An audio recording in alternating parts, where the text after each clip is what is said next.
दोस्तों, आज के इस वीडियो के माध्यम से हम ये सीखेंगे कि हम किस प्रकार से किसी भी मोटर का जो नेम प्लेट होता है उसको हम किस प्रकार से पढ़ेंगे।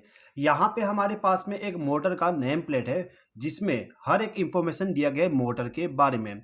जब भी हम कभी मोटर का जो नेम प्लेट है उसको पढ़ने जाते हैं तो सबसे पहले तो हम ये देखते हैं कि जो हमारा मोटर है वो किस कंपनी के द्वारा बनाया गया है। तो यहाँ पे देखिए, यहाँ पे लिखा हुआ है सीमेंस, यानी कि जो हमारा मोटर है वो सीमेंस कंपनी के द्वारा बनाया गया है। अब इसके बाद में हम ये देखते हैं कि जो हमारा मोटर है कौन से टाइप का है। तो यहाँ पे आप देख सकते हो लिखा हुआ है एसी इंडक्शन मोटर, यानी कि जो हमारा मोटर है वो एसी पावर सप्लाई पे रन करने वाला मोटर है जो कि इंडक्शन टाइप का मोटर है। जैसे कि आपको मालूम है कि जो हमारा मोटर होता है वो बहुत सारे टाइप के आते हैं। यहाँ पे सबसे पहले टाइप्स होता है डीसी और एसी मोटर। अब जो हमारा डीसी मोटर होता है उसके भी बहुत सारे टाइप होते हैं और एसी मोटर के भी बहुत सारे टाइप होते हैं। एसी पावर सप्लाई पे रन करने वाला मोस्टली दो टाइप का मोटर हम इस्तेमाल करते हैं, सिंक्रोनस मोटर और एक इंडक्शन मोटर। अभी यहाँ पे जो मोटर का डाटा प्लेट है इस पे लिखा हुआ है एसी इंडक्शन मोटर। यहाँ पे ये नहीं मेंशन किया गया कि जो हमारा मोटर है वो सिंगल फेज पे रन करने वाला मोटर है या फिर थ्री फेज पे रन करने वाला मोटर है। यदि आपको यहाँ पे ये पता करना है कि जो हमारा मोटर है वो सिंगल फेज पे रन करने वाला मोटर है या फिर थ्री फेज पे रन करने वाला मोटर है, तो उसके लिए आपको यहाँ पे पीएच को देखना पड़ेगा। यहाँ पे जो पीएच लिखा हुआ है इसका मतलब होता है फेस। फेस यहाँ पे लिखा हुआ है 3, यानी कि यहाँ पे जो हमारा मोटर है वो 3 फेज एसी पावर सप्लाई पे रन करने वाला इंडक्शन मोटर है। वैसे तो आप यहाँ पे वोल्टेज को भी देख के आसानी से पता कर सकते हो कि जो हमारा मोटर है वो सिंगल फेज पे ऑपरेट होने वाला मोटर है या फिर थ्री फेज पे ऑपरेट होने वाला मोटर है। यहाँ पे जब आप वोल्टेज को देखते हो तो यहाँ पे लिखा हुआ है वोल्ट 415 और यहाँ पे एक सिंबल बनाया गया है। ये जो आप सिंबल देख रहे हो इसको हम कहते हैं डेल्टा।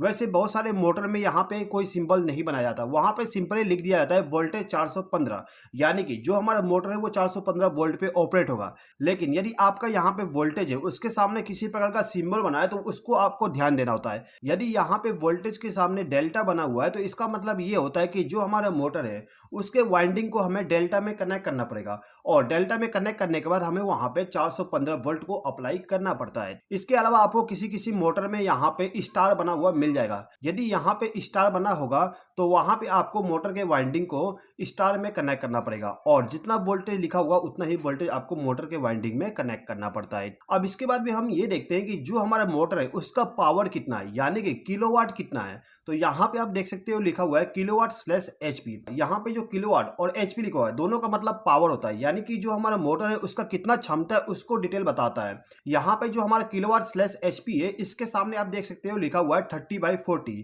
यहाँ पे जो 30 लिखा हुआ है ये हमें किलोवाट में बताता है और यहाँ पे जो 40 लिखा हुआ है ये हॉर्स पावर में बताता है। यानी कि आप ये कह सकते हो कि जो हमारा मोटर है वो 30 किलोवाट का है, या फिर आप एक तरह से ये भी कह सकते हो कि जो हमारा मोटर है वो 40 एचपी का है। ठीक है, अब यहाँ पे हमें ये मालूम चल गया कि जो हमारा मोटर है वो कितने किलोवाट का है और कितने हॉर्स पावर का है। अब इसके बाद में जो मेन इंपॉर्टेंट चीज आता है वो आता है इसका एम्पियर, यानी कि जो हमारा मोटर है वो कितना करंट लेगा उसको भी हमें देखना पड़ता है। तो यहाँ पे आप देख सकते हो लिखा हुआ है एएमपी। एएमपी का मतलब होता है एम्पियर, जिसको हम करंट भी कहते हैं। यानी कि जो हमारा मोटर है उसको जब हम फुल लोड पे चालू करेंगे, यानी कि जब हम मोटर पे पूरा लोड को कनेक्ट कर देते हैं तो उस कंडीशन में हमारा मोटर कितना करंट लेगा उसको यहाँ पे मेंशन किया गया है। तो यहाँ पे एएमपी के सामने आप देख सकते हो लिखा हुआ है 52। इसका मतलब ये है कि जो हमारा मोटर है उस पर यदि हम फुल लोड को कनेक्ट कर देते हैं, यानी कि पूरा लोड पे यदि मोटर को चलाते हैं तो उस कंडीशन में 52 एम्पियर तक करंट हमारा मोटर लेगा। अब इसके बाद में यहाँ पे आपको एक चीज और ध्यान देना होता है कि जो हमारा मोटर है उसका फ्रीक्वेंसी कितना है। तो यहाँ पे फ्रीक्वेंसी के लिए HZ लिखा होता है। यहाँ पे जो फ्रीक्वेंसी है वो 50 हर्ट्ज है। वैसे तो आपको मालूम है कि इंडिया में जो फ्रीक्वेंसी है वो 50 हर्ट्ज का है और इंडिया में जितने भी आप मोटर या फिर जो भी इक्विपमेंट इस्तेमाल करोगे सभी के सभी 50 हर्ट्ज पे ऑपरेट होने वाले इक्विपमेंट ही इस्तेमाल करना पड़ता है। अब इसके बाद में हम ये देखते हैं कि जो हमारा मोटर है उसका आरपीएम कितना है। आरपीएम का मतलब होता है रेवोल्यूशन पर मिनट, यानी कि जो हमारा मोटर का शाफ्ट है वो 1 मिनट में कितने बार रोटेट कर देता है उसका डिटेल हमें देखना पड़ता है। तो यहाँ पे आप देख सकते हो आरपीएम के सामने लिखा हुआ है 1500, यानी कि जो हमारा मोटर है उसका जो आरपीएम होगा वो 1500 आरपीएम होगा। ठीक है, अब इसके बाद में यहाँ पे लिखा हुआ है पीएफ। पीएफ का मतलब होता है पावर फैक्टर। जैसे कि आपको मालूम है कि जो हमारा मोटर होता है वो एक इंडक्टर होता है और जब भी हम कभी इंडक्टर में पावर सप्लाई को कनेक्ट करते हैं तो जो हमारा पावर फैक्टर होता है वो लैग कर देता है, यानी कि पिछड़ जाता है। यहाँ पे जो हमारा मोटर है इस मोटर में जब हम पावर सप्लाई को कनेक्ट करते हैं तो उसका पावर फैक्टर 0.82 तक चला जाता है, यानी कि जो हमारा पावर फैक्टर है वो 0.82 हो जाता है। ठीक है, अभी तक जो हमने यहाँ पे डाटा को रीड किए वो सभी के सभी बेसिक चीज़ें हैं, यानी कि जो आपको मालूम है उसी को हमने अभी तक रीड किए। अब इसके बाद में जो मेन इंपॉर्टेंट चीज़ है, यानी कि जो आपको नहीं मालूम है उसको हम रीड करने वाले हैं। तो दोस्तों यहाँ पे हम एक एक करके सभी को समझते हैं। सबसे पहले देखिए यहाँ पे कुछ डिजिट लिखा हुआ है। यहाँ पे आप देख सकते हो लिखा हुआ है 1LA028641SE41। इस टाइप से कुछ नंबर लिखा होता है। ये जो नंबर होता है ये होता है ऑर्डर्ड नंबर। ये जो सीरियल नंबर है, इस सीरियल नंबर को आप कह सकते हैं एक आइडेंटिफिकेशन नंबर है। जैसे कि आप मान लीजिए आपका जो मोटर है उसका जो फ्रेम है वो क्रैक हो गया। अब आपको चाहिए नया फ्रेम। अब यदि आपको नया फ्रेम चाहिए तो आपको कंपनी से संपर्क करना पड़ेगा, यानी कि जो आपका कंपनी है, यहाँ पे हमारे पास कंपनी है सीमेंस।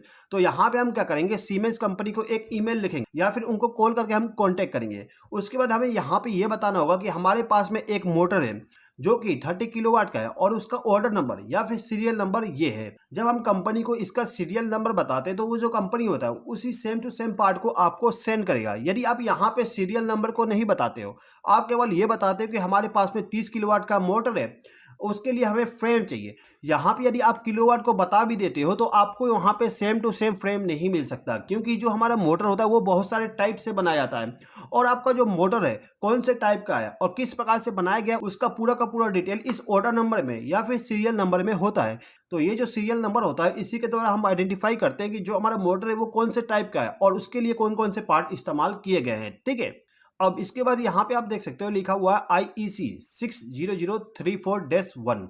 यहाँ पे जो IEC लिखा हुआ है इसका फुल फॉर्म होता है इंटरनेशनल इलेक्ट्रोटेक्निकल कमीशन। यानी कि दोस्तों ये एक ऐसा संस्था है जिसके द्वारा कुछ रूल बनाते हैं और उस रूल के हिसाब से कोई भी इक्विपमेंट को डिजाइन किया जाता है। तो यहाँ पे जो ये वाला मोटर है, इस मोटर को IEC के रूल के हिसाब से डिजाइन किया गया है। इसके अलावा आपको किसी किसी मोटर में आपको लिखा हुआ मिल जाएगा IS रेफरेंस 325। IS का फुल फॉर्म होता है इंडियन स्टैंडर्ड। यदि आपके मोटर में लिखा हुआ है IS 325 तो इसका मतलब ये होता है कि ये 3 फेस इंडक्शन मोटर है जो कि इंडियन स्टैंडर्ड के हिसाब से बनाया गया है। ठीक है दोस्तों, अब इसके बाद में यहाँ पे आप देख सकते हो लिखा हुआ है ड्यूटी। ड्यूटी यहाँ पे हमें ये बताता है कि जो हमारा मोटर है उसको हम कितने देर तक रन करा सकते हैं, यानी कि कंटिन्यूअसली हम कितने देर तक चला सकते हैं। तो यहाँ पे आप देख सकते हो ड्यूटी के सामने लिखा हुआ है S1। S1 का मतलब होता है कंटिन्यूअस, यानी कि यदि आपके मोटर के ऊपर में S1 लिखा हुआ है इसका मतलब ये है कि आपका जो मोटर है उसको हम कंटिन्यूली चला सकते हैं। ड्यूटी वैसे तो बहुत सारे टाइप के होते हैं, जैसे कि S1, S2, S3, S4, S5, S6, S7, S8, S9, S10। Duty जो है वो S1 से लेके S10 तक होता है। S1 का मतलब होता है कंटिन्यूअस ड्यूटी, यानी कि जो हमारा मोटर है उसको हम कंटिन्यूअसली रन करा सकते हैं। लेकिन यदि आपके मोटर के ऊपर में S2 लिखा हुआ है तो इसका मतलब ये है कि आपका जो मोटर है उसको हम कुछ देर तक चला सकते हैं। यदि आप उस मोटर को कंटिन्यूअसली चला दोगे तो आपका जो मोटर है वो खराब हो सकता है। इसीलिए जो आपका मोटर होता है उसके ऊपर में ड्यूटी लिखा होता है, यानी कि ये बताता है कि जो हमारा मोटर है उसको हम कितने देर तक चला सकते हैं। अब इसके बाद में यहाँ पे लिखा हुआ IP55। यहाँ पे IP का मतलब क्या है समझ लीजिए। IP का फुल फॉर्म होता है इंग्लिश प्रोटेक्शन। इंग्लिश प्रोटेक्शन का मतलब कि जो हमारा मोटर है उसको डस्ट और वाटर से कितना प्रोटेक्शन मिलता है उसके बारे में इंफॉर्मेशन देता है। जैसा कि आपने देखा कि जो हमारा मोटर है उस पर लिखा हुआ है IP55। यदि आपके मोटर में IP55 लिखा हुआ है तो उसका जो फर्स्ट डिजिट है, ये जो 5 है, इसका मतलब होगा सॉलिड, यानी कि जो हमारा मोटर है उसके अंदर में कितना डस्ट जा सकता है या फिर mm का सॉलिड मटेरियल है जो कि हमारे मोटर के अंदर जा सकता है उसका इंफॉर्मेशन देता है। ये जो हमारा फर्स्ट डिजिट होता है ये 0 से लेके 6 तक होता है। इसके बाद ये जो सेकंड डिजिट है, सेकंड डिजिट हमें ये बताता है कि जो हमारा मोटर है उसको हम पानी के अंदर कितने देर तक रख सकते हैं, यानी कि जो हमारा मोटर है उसके अंदर पानी कितना जा सकता है उसका इंफॉर्मेशन देता है। जो सेकंड डिजिट होता है वो 0 से लेके 8 तक होता है। जो हमारा इक्विपमेंट होता है उसका जो हाईएस्ट प्रोटेक्शन होता है वो होता है IP68। यदि आपके मोटर में IP68 लिखा हुआ है तो आपका जो मोटर है उसमें ना तो पानी जा सकता है ना ही डस्ट जा सकता है। ठीक है दोस्तों, अब इसके बाद में यहाँ पे लिखा हुआ है डेट। जो यहाँ पे डेट लिखा हुआ है इसका मतलब ये है कि जो हमारा मोटर है वो कौन से ईयर में बनाया गया उसका डिटेल लिखा गया है। यहाँ पे आप देख सकते हो डेट के सामने लिखा हुआ है 2019, यानी कि जो हमारा मोटर है वो 2019 में मैन्युफैक्चर किया गया है। ठीक है, अब इसके बाद में यहाँ पे आप देख सकते हो सीरियल नंबर लिखा गया है। ये जो सीरियल नंबर होता है वो आइडेंटिफिकेशन के लिए होता है। जैसे कि मैंने आपको बताया था कि जो हमारा ऑर्डर नंबर है इससे हमें ये मालूम चल जाता है कि जो हमारा मोटर है वो कौन से टाइप का है। अब जो कंपनियां होती है, कंपनियां क्या करती है, एक ही टाइप के बहुत सारे मोटर बनाती है। अब जो मोटर होता है उसको आइडेंटिफाई करने के लिए यहाँ पे कुछ नंबरिंग किया जाता है। जैसे कि हमारा नाम होता है, किसी का नाम जैसे राम रख दिया जाता है, किसी का नाम राहुल रख दिया जाता है। इसी प्रकार से दोस्तों यहाँ पे जो हमारा मोटर होता है उसका सीरियल नंबर होता है, जिससे कि हम उस पर्टिकुलर मोटर को हम आइडेंटिफाई कर सके। ठीक है। अब इसके बाद में यहाँ पे आप देख सकते हो लिखा हुआ है कूलिंग। कूलिंग यहाँ पे हमें ये बताता है कि जो हमारा मोटर है उसको ठंडा करने के लिए कौन सा तरीका का इस्तेमाल किया गया है। अब ये जो कूलिंग लिखा हुआ है इसके सामने आप देख सकते हो लिखा हुआ है IC611, यानी कि यहाँ पे जो IC611 है ये एक कोड है। ये कोड हमें ये बताता है कि जो हमारा मोटर है उसको कूल करने के लिए यानी कि ठंडा करने के लिए कौन सा तरीका का इस्तेमाल किया गया है। ठीक है दोस्तों, यहाँ पे एक छोटा सा मिस्टेक हो गया है। यहाँ पर मैंने दो दो जगह पे IP लिख दिया हूँ। यहाँ पे जो डाटा प्लेट है इसको मैंने खुद बनाया था, इसीलिए यहाँ पे छोटा सा एक मिस्टेक हो गया है। मैंने IP को दो दो जगह पे लिख दिया हूँ, तो यहाँ पे आप इसको इग्नोर कर दीजिएगा। ठीक है। अब इसके बाद में यहाँ पे आप देख सकते हो लिखा हुआ है वेट, यानी कि जो हमारा मोटर है उसका वजन कितना उसका इंफॉर्मेशन दिया गया है। यहाँ पे जो हमारे पास मोटर है उसका जो वेट है वो 140 kg है। ठीक है। अब इसके बाद यहाँ पे आप देख सकते हो लिखा हुआ है KVA कोड। KVA कोड का मतलब ये है कि जो हमारा मोटर है उसको जब हम स्टार्ट करते हैं, यानी कि मोटर को स्टार्ट करते ही कितना KVA तक पावर को कंज्यूम करता है उसका इंफॉर्मेशन देता है। यहाँ पे जो पावर कंजप्शन है उसको एक कोड में लिखा जाता है। जैसे कि आप देख सकते हो यहाँ पे लिखा हुआ है जी का मतलब क्या है समझ लीजिए। आपका जो मोटर है, मोटर के प्लेट पे आप KVA कोड A से लेके V तक दे सकते हो, लेकिन उसमें कुछ अल्फाबेट नहीं होता है। जैसे कि आपका जो मोटर है उसमें KVA कोड आपको I नहीं मिलेगा, O नहीं मिलेगा और Q नहीं मिलेगा, यानी कि 3 अल्फाबेट को छोड़ के बाकी अल्फाबेट सभी होते हैं और इन सभी अल्फाबेट का अलग अलग मतलब होता है। यहाँ पे क्या मतलब होता है हम समझ लेते हैं। जैसे कि आपने देखा कि जो हमारा मोटर था उस पर लिखा हुआ था जी का मतलब होता है 5.9 KVA, यानी कि जो हमारा मोटर है कितना भी हॉर्स पावर का हो उसको हमें मल्टीप्लाई करना पड़ेगा 5.9 से। यहाँ पे हमारे पास 40 HP का मोटर था, जब हम इसको 5.9 से मल्टीप्लाई करते हैं तो हमें मिलता है 236 KVA, यानी कि जो हमारा मोटर है जब हम इसको स्टार्ट करेंगे तो स्टार्टिंग में जो KVA पावर कंज्यूम होगा वो 236 KVA कंज्यूम होगा। ठीक है। अब इसके बाद यहाँ पे देख सकते हो लिखा हुआ है फ्रेम। फ्रेम का यहाँ मतलब ये होता है कि जो हमारा मोटर है उसका डायमेंशन क्या है।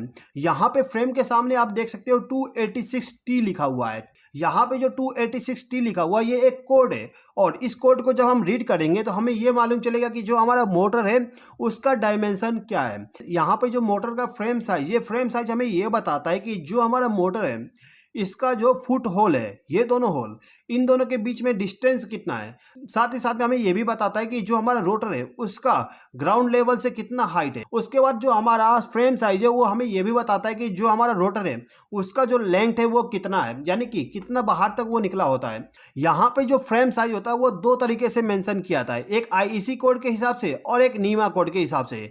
जब भी आप कभी मोटर के डायमेंशन को पता करना चाहते हो कि उसका डायमेंशन कितना है, तो सबसे पहले आपको ये देखना है कि जो हमारा मोटर है वो कौन से रूल के हिसाब से बनाया गया है, IEC के हिसाब से या फिर नीमा के हिसाब से। उसके बाद जो वहाँ पे फ्रेम साइज लिखा होगा यानी कि फ्रेम कोड लिखा होता है उस कोड को हम डिकोड करेंगे और उसको डिकोड करने के बाद हमें ये मालूम चल जाएगा कि जो हमारा मोटर है उसका डायमेंशन कितना है। ठीक है। अब इसके बाद यहाँ पे आप देख सकते हो लिखा हुआ है इफिशिएंसी 86% है। यहाँ पे जो EFF यानी कि इफिशिएंसी है वो हमें यह बताता है कि जो हमारा मोटर है वो आउटपुट में कितना पावर हमें देता है। यहाँ पे आप देखिए हमारे पास में एक मोटर है, इस मोटर को यदि हमें रन कराना हो तो हमें इलेक्ट्रिकल पावर सप्लाई देना पड़ता है। अब यहाँ पे जो हम इलेक्ट्रिकल पावर सप्लाई देते हैं वो पूरा का पूरा मैकेनिकल पावर में कन्वर्ट नहीं हो पाता। यहाँ पे जो हमारा मोटर है इस मोटर में आप देख सकते हो इतना सारा लॉसेस है। अब इतना सारा लॉसेस होने के बाद यहाँ पे आउटपुट में हमें कुछ ना कुछ कम मिलेगा। यहाँ पे कितना कम हमें आउटपुट मिलता है वही हमें इफिशिएंसी बताता है। तो यहाँ पे आप देख सकते हो लिखा हुआ है 86%, यानी कि जो हम इलेक्ट्रिकल पावर सप्लाई देंगे उसका जो 86% है वही केवल हमें आउटपुट में मिलेगा। अब इसके बाद यहाँ पे आप देख सकते हो लिखा हुआ है पोल। पोल के सामने लिखा हुआ है 4। यहाँ पे पोल क्या है एक बार समझ लीजिए। यहाँ पे आप देख सकते हो हमारा कुछ मोटर का डायग्राम शो किया गया है। यहाँ पे जो आप ये वाला हिस्सा देख रहे हो इसको हम कहते हैं पोल। पोल के ऊपर ही वाइंडिंग किया जाता है। ठीक है। यहाँ पे जो पोल होता है उस पोल के हिसाब से मोटर का जो RPM है वो भी चेंज हो जाता है। जैसे कि आप देख सकते हो यदि हमारे मोटर में केवल 2 पोल है और जो हमारा मोटर जो है वो 50 फ्रीक्वेंसी पे रन करता है तो उस कंडीशन में हमारा जो मोटर का RPM है वो 3000 होगा। लेकिन यदि आपके मोटर में 4 पोल है तो उस कंडीशन में आपका जो मोटर है वो 1500 RPM का होगा। इसी प्रकार से यदि आपके मोटर में 6 पोल है तो उस कंडीशन में आपका जो आरपीएम है वो केवल 1000 होगा, यानी कि जितना ज्यादा पोल होगा उतना आरपीएम कम होता है। ठीक है दोस्तों, अब इसके बाद यहाँ पे आप देख सकते हो लिखा हुआ है इंसुलेशन क्लास। यहाँ पे जो इंसुलेशन क्लास है ये हमें ये बताता है कि जो हमारा मोटर का वाइंडिंग है उसका जो टेम्परेचर है वो कितना तक जा सकता है, यानी कितने टेम्परेचर तक हमारे मोटर के वाइंडिंग को कोई फर्क नहीं पड़ेगा। यहाँ पे जो हमारे पास मोटर है इसका इंसुलेशन क्लास यहाँ पे लिखा हुआ है एफ। अब एफ का मतलब क्या है समझ लेते हैं। यहाँ पे आप देख सकते हो इंसुलेशन क्लास लिखा गया है। वैसे तो इंसुलेशन क्लास टोटल 7 होता है, YAEBFHC। ठीक है, अब जैसे कि आपने देखा था कि यहाँ पे जो हमारा मोटर है उस पे इंसुलेशन क्लास एफ लिखा गया है। जो यहाँ पे एफ लिखा है इसका मतलब ये है कि जो हमारा मोटर का वाइंडिंग है उसका टेम्परेचर हम 155 डिग्री सेल्सियस तक ले जा सकते हैं। यदि वहाँ पे टेम्परेचर 155 डिग्री सेल्सियस से ज़्यादा हो जाता है तो उस कंडीशन में हमारा जो मोटर का वाइंडिंग है वो डैमेज हो जाएगा। ठीक है, अब इसके बाद आप यहाँ पे देख सकते हो लिखा हुआ है AMB। AMB का फुल फॉर्म होता है एम्बिएंट टेम्परेचर। यहाँ पे एम्बिएंट टेम्परेचर क्या होता है एक बार समझ लीजिए। देखिए, जो हमारा मोटर होता है उसको हम कहाँ पे इस्तेमाल करने वाले हैं और उस जगह पे कितना टेम्परेचर होना चाहिए, यानी कि मैक्सिमम कितना टेम्परेचर होना चाहिए उसका यहाँ पे मेंशन किया गया है। यहाँ पे लिखा हुआ है 50 डिग्री सेल्सियस, यानी कि जो हमारा मोटर है उसको हम ऐसे जगह पे इस्तेमाल कर सकते हैं जहाँ पे जो एटमॉस्फेयर है उसका टेम्परेचर 50 डिग्री सेल्सियस हो। यदि वहाँ पे टेम्परेचर ज़्यादा है यानी कि 70-80 डिग्री सेल्सियस है तो वहाँ पे आप इस मोटर को इस्तेमाल नहीं कर सकते हो। अब इसके बाद यहाँ पे आप देख सकते हो लिखा हुआ है सर्विस फैक्टर। सर्विस फैक्टर के सामने लिखा हुआ है 1.15। सर्विस फैक्टर हमें यह बताता है कि जो हमारा मोटर है उसको हम ओवरलोड कंडीशन में कितना तक रन करा सकते हैं, यानी कि हमारे मोटर को किसी प्रकार का डैमेज ना करते हुए हम कितना लोड और ज़्यादा कनेक्ट कर सकते हैं। एग्जाम्पल के लिए मान लीजिए हमारे पास में 40 हॉर्स पावर का एक मोटर है और उस मोटर के डाटा प्लेट पे लिखा हुआ है सर्विस फैक्टर 1.15। अब यहाँ पे आपको क्या करना है, जो हॉर्स पावर है उसको मल्टीप्लाई कर दीजिए 1.15 से। अब यहाँ पे जो आंसर आएगा वो हमें ये बताएगा कि जो हमारा मोटर है उसको हम मैक्सिमम कितना लोड को कनेक्ट कर सकते हैं, यानी कि कितना हॉर्स पावर तक हम लोड को कनेक्ट कर सकते हैं। यहाँ पे जो हमारा 40 हॉर्स पावर का मोटर है इस पे हम मैक्सिमम 46 हॉर्स पावर तक लोड को कनेक्ट कर सकते हैं। ऐसा नहीं है कि यहाँ पे जो 46 HP है उसको आप हमेशा कनेक्ट करके रखो। यदि आप टोटली 46 हॉर्स पावर का लोड को कनेक्ट कर दोगे तो आपका जो मोटर है वो डैमेज हो जाएगा, यानी कि खराब हो जाएगा। अब इसके बाद यहाँ पे लिखा हुआ है ग्रीस, जिसके सामने लिखा हुआ है यूनिरेक्स N3। यहाँ पे जो ग्रीस है इसका मतलब ये है कि जो हमारा मोटर का बेरिंग है उस बेरिंग में हम कौन सा ग्रीस का इस्तेमाल करेंगे उसका डिटेल बताया गया है। वैसे तो ग्रीस बहुत सारे टाइप के आते हैं, उन सभी टाइप्स में से आपको केवल इस मोटर के लिए यूनिरेक्स N3 टाइप का ग्रीस इस्तेमाल करना है, उसका डिटेल यहाँ पे बताया गया है। अब यहाँ पे जो ग्रीसिंग होता है यानी कि ग्रीसिंग हमें कितना देर में डालना है उसका डिटेल आपको यहाँ पे रीलूप आवर में मिल जाएगा। यानी कि यहाँ पे जो हमारा मोटर है उसको 5800 आवर चलाने के बाद में ही हमें दोबारा ग्रीसिंग करना होता है। अब यहाँ पे जो हम ग्रीसिंग करेंगे उसका क्वांटिटी कितना होना चाहिए, यानी कि हमें कितना ग्रीसिंग करना है उसका डिटेल यहाँ पे ग्रीस क्वांटिटी में आपको मिल जाएगा। यहाँ पे जो ग्रीस क्वांटिटी होता है उसमें दो डिटेल लिखा होता है, एक DE और एक NDE। यहाँ पे आप देख सकते हो हमारे पास में एक मोटर है। इस मोटर का जो रोटर वाला साइड होता है, ये वाली साइड, इस साइड को हम कहते हैं DE साइड।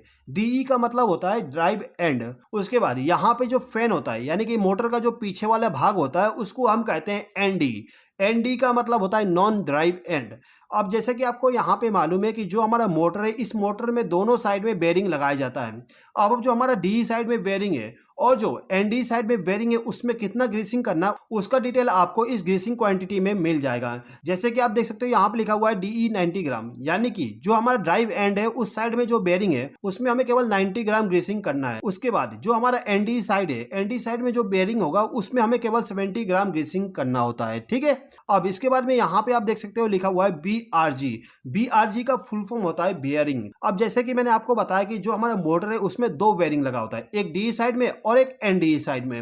अब जो DE साइड में कौन सा बेयरिंग इस्तेमाल किया गया है उसका डिटेल DE के सामने लिखा होता है और NDE साइड में कौन सा बेयरिंग इस्तेमाल किया गया उसका डिटेल NDE के सामने लिखा होता है। ठीक है, अब इसके बाद में यहाँ पे जो CE लिखा हुआ है ये एक लोगो है। यदि आप कभी मोटर के डाटा प्लेट पे ये वाला लोगो देखते हो तो इसका मतलब ये होता है कि जो हमारा मोटर है वो यूरोपियन कंफर्मिटी के द्वारा सर्टिफिकेट उसको प्राप्त हुआ है, यानी कि यूरोपियन कंफर्मिटी के द्वारा जो स्टैंडर्ड बनाया गया उन सभी स्टैंडर्ड को फॉलो करते हुए उस मोटर को डिजाइन किया गया है और उस कंपनी के द्वारा यानी कि यूरोपियन कंफर्मिटी के द्वारा उसको लाइसेंस प्राप्त है।